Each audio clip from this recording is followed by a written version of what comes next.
ஓம் ஸ்ரீ குருவே நமக. பாபா எந்த ஆசிரமத்தை சேர்ந்தவர் என்று எவராலும் நிச்சயம் செய்ய முடியாது. ஏனெனில் அவர் எந்த ஆசிரமத்தின் விதிகளின்படியும் வாழவில்லை. சாதாரணமாக இருக்கும் இடத்தை விட்டு அவர் எங்கும் செல்வதில்லை. இருப்பினும் எல்லா இடங்களிலும் நடக்கும் சகல விவகாரங்களும் அவருக்கு தெரியும். வெளிப்பார்வைக்கு அவர் தினமும் மெச்சத்தக்க தர்பார் நடத்தி 1001 கதைகள் சொன்னாலும் உள்ளுக்குள் மௌனத்தை அனுசரித்தார். மசூதியின் சுவரின் மீது சாய்ந்து கொண்டு வெகுநேரம் நின்று கொண்டிருப்பார். காலையிலும் மாலையிலும் லெண்டிக்கோ சாவடிக்கோ போய் சுற்றி வருவார். ஆயினும் தன்னிலே மூழ்கியிருக்கும் நிலை என்னவோ இடைவிடாதது. இதை படிக்கும் பொழுது என்னுடைய குருவின் அதே நிலை ஞாபகம் வருகிறது. இந்த வர்ணனை அவருக்கு மிக மிக பொருத்தமாக இருக்கும். வெளிப்பார்வைக்கு அந்த ஆலயத்திற்கு வருவோர்க்கு 1001 கதைகள் கூறி பாபா கூறியது போல், ஒரு மனிதருக்கு துன்பம் என்றால் நாம் அவருக்கு ஆறுதல் கூறுவதே அவருக்கு நாம் கூறும் சாஸ்கர நாமம் என்று கூறுகிறார். அவ்வாறு வரும் அனைவருக்கும் அவரினுடைய ஆசீர்வாதங்களையும் அருளையும் பொழிந்து சேவை செய்வதுடன் எந்நேரமும் விழிப்பு நிலையில் ஒரு நொடி கண்ணயராது இறைவனுடைய பாபாவினுடைய குருவினுடைய நாம ஜபத்தில் தியானத்தில் இருந்து அவர் அடைந்த நிலை, அதை வர்ணித்தால், வாயினால் அதனுடைய பெருமைகளை கூறினால் அது மிகவும் அவருக்கு இழுக்கு என்று நினைக்கிறேன். அவ்வளவு உயரிய ஒரு ஞானி, சாயியே வழிபட்டு சாயியாக மாறியவர். மேலும் இந்த சாயியின் 4வது அத்தியாயத்தில் சித்த கோடியாக பிறந்தும் சாதகரை போல் நடந்து கொண்டார். இயற்கையாகவே கர்வமற்றவரும் பணிவுடையவருமான அவர் சகல ஜனங்களையும் மகிழ்விக்க முயன்றார். ஒரு குரு எப்பொழுதும் அவ்வாறே இருக்க வேண்டும் என்று இல்லை. வரும் பக்தரின் அகங்காரத்திற்கும் மனநிலைக்கும் ஏற்ப அந்த குருவினுடைய செயல்கள், எதிர் செயல்கள் இருக்கும். சீரடியின் மண்ணும் புல்லும் புண்ணியம் செய்தவை. எந்த ஒரு குருநாதரின் கால்படும் மண்ணும் பூமியும் புனிதமானதே. அவரை பற்றி நினைப்பவரும் அவர் புகழ் பாடுபவர்களும் உயர்ந்தவர்களே.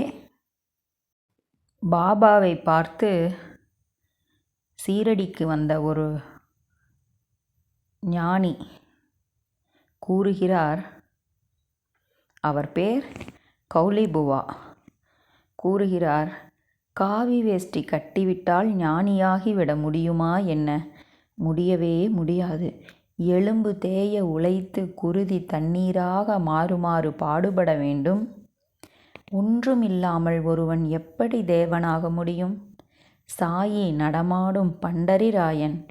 இவ்வுலகமே ஒரு மாயை என்று அசையாத நம்பிக்கையுடன் அதன் பின்னால் இருக்கும் தெய்வீக சக்தி அவர். இவ்வாறு சாயியை வர்ணிக்கிறார். மேலும் சாயி அவருடைய இளமை காலத்தில் சீரடியில் வாழும் பொழுது மல்யுத்தம் செய்ததாகவும் அதில் தோற்றதாகவும், இவ்வாறெல்லாம் வாழ்க்கைக்குரிய படிப்பினையாக வெற்றி தோல்வி என்பது சகஜமானது. அதை நாம் இயல்பாக எடுத்துக்கொண்டு அடுத்த நிலைக்கு நகர வேண்டும் என்று இந்த சாயி சச்சரித்திரத்தினுள் பக்தர்களின் அனுபவம் என்ற நூல் வாயிலாகவும் 1000 கதைகள் கூறியிருக்கிறார். அவர் கூறும் கதைகளின் சாரம் என்னவென்றால், ஸ்ரீராமரை தம்முடைய கடவுளாக நினைத்து வருவோருக்கு பாபா ஸ்ரீராமராக காட்சியளித்துள்ளார். மாருதியை இறைவனாக நினைத்து வருவோருக்கு மாருதியாகவே காட்சி கொடுத்துள்ளார். கண்டோபா தெய்வத்தை வழிபடுவோருக்கு கண்டோபாவாகவே காட்சியளித்துள்ளார். மேலும் அவருடைய கால் கட்டை விரலிலிருந்து திரிவேணில் சங்கமம் நீர், 3 ஆறுகள் சந்திக்கும் அந்த முக்கூடலிலிருந்து வரும் நீர், ஆற்றின் நீர், நதியின் நீர் பெருக்கெடுத்து வருவதை அவ்வாறு பக்தருக்கு அருள் செய்துள்ளார். இவ்வாறெல்லாம் எங்கோ பேசியிருப்பார்கள். இங்கு பல 100 மைல்கள் கடந்து வரும்பொழுது சாயி அதை குறிப்பிட்டு அந்த பக்தரை ஆச்சரியத்தில் ஆழ்த்துவார். ஒரு மகானுக்கு, ஞானிக்கு எது எங்கே நடந்தாலும் தெரியும். ஞானம் அடைந்துவிட்ட ஒரு மனிதர் எல்லா இறைவனும் அவருக்குள்ளே. ஆகவே எந்த மதத்தில் இருந்தாலும், எந்த வர்ணத்தில் இருந்தாலும், இறைநிலையை அடைந்த பிறகு அவர்கள் அனைவரும் ஒன்றே. அதில் பேதமோ பிரிவோ இல்லை. இங்கு மதத்திற்கோ சமயத்திற்கோ எந்த வேலையும் இல்லை. வேறு ஒரு முனிவர் ₹1 நாணயத்தை ஒரு பக்தரிடம் கேட்பார். ஆனால் அந்த ஞானி அங்கு இருக்கிறார். பின்பு அவர் சீரடிக்கு அந்த பக்தர் வரும்பொழுது பாபா கேட்பார், நான் உன்னிடம் அப்பொழுதே ₹1 வாங்கிவிட்டேன் என்று, அந்த ஞானியின் மூலமாக. இவ்வாறு அவர்கள் ஒருவருக்குள் ஒருவர் ஒன்றேதான். ஒரு ஞானியை வர்ணிப்பதற்கு 6 சாஸ்திரங்களும் 18 புராணங்களும் அவரை விவரிக்கும் முயற்சியில் அயர்ந்து போய்விட்டன. கடைசியில் ஒரே வழி மனதாலும் வாக்காலும் உடலாலும் சரணடைந்து வழிபடுவதுதான். விசித்திரமான லீலைகள் நிரம்பியதும் பரம பவித்திரமான கதைகளை கொண்டதுமான சாயி போன்ற ஞானியின் சரிதத்தை கேட்பதால் நம்முடைய வாழ்க்கை தூய்மையடைகிறது. எல்லா இந்திரியங்களையும் இயக்குபவர் அவரே. எந்தவிதமான வரையறைகளோ நம்முடைய எண்ணங்களையோ கொண்டு ஒரு குருவை காணாமல் உள்ளுக்குள் வெற்றிடமாக அந்த ஞானியை, இறைவனை, குருவை மன தூய்மையுடன் வணங்க வேண்டும். பாபா எத்தனையோ பக்தர்களிடம் தட்சணை கேட்டு கேட்டு வாங்குவார்.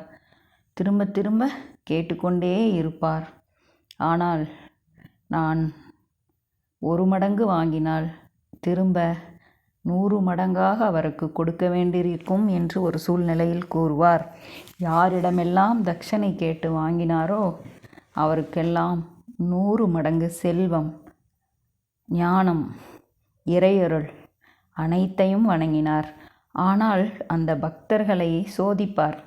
ஒரு பக்தர் பாபாவிடம் நெருங்கி அன்புடன் வரும்பொழுது அந்த பக்தரின் அன்பை இவ்வாறு பணத்தை கேட்கும் பொழுது அப்பொழுதும் அவருடைய மனம் நிலையானதாக இருக்கிறதா, சாயியின் மீது அதே நம்பிக்கையும் அன்பும் கொண்டிருக்கிறாரா என்று பாபா சோதித்து பிறகு அவருக்கு தன்னுடைய அருளை வழங்குவார்.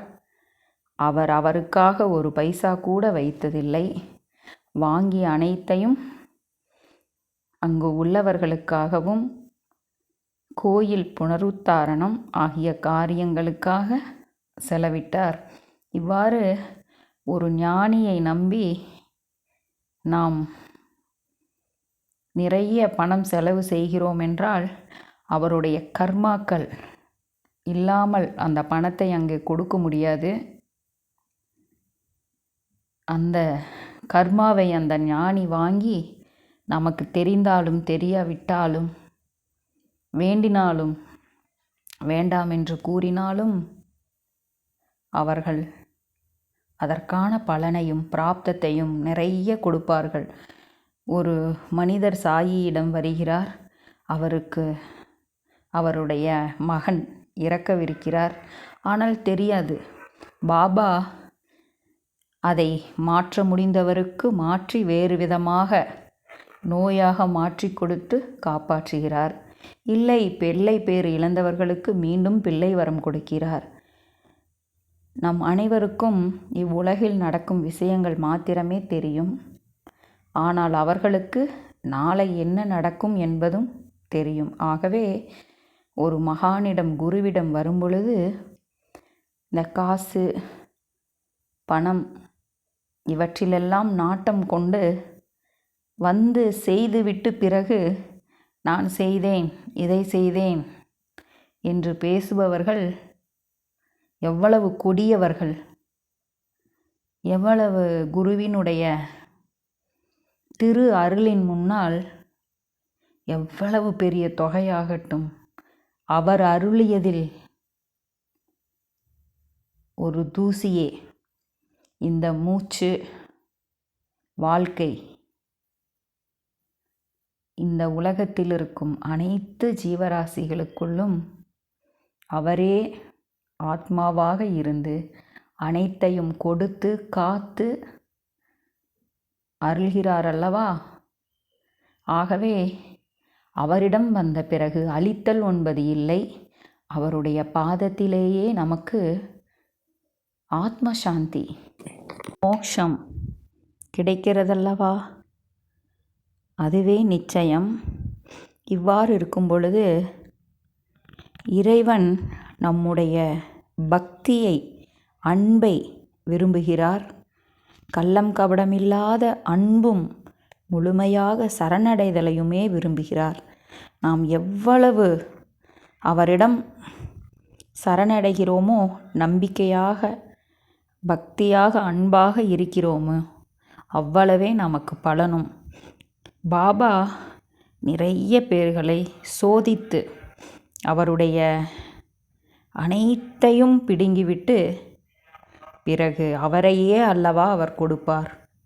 குருவுக்கும் சிஷ்யருக்கும் இடையே உள்ளது விவரிக்க முடியாத உறவல்லவா?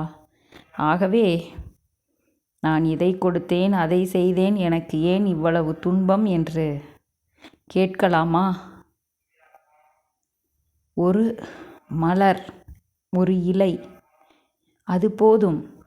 நீ அன்புடன் என்னை நினைத்தாலே நான் காலத்திற்கும் உனக்கு அடிமையாக இருக்கிறேன் என்பதல்லவா சாயியின் குருவின் திருவாக்கு.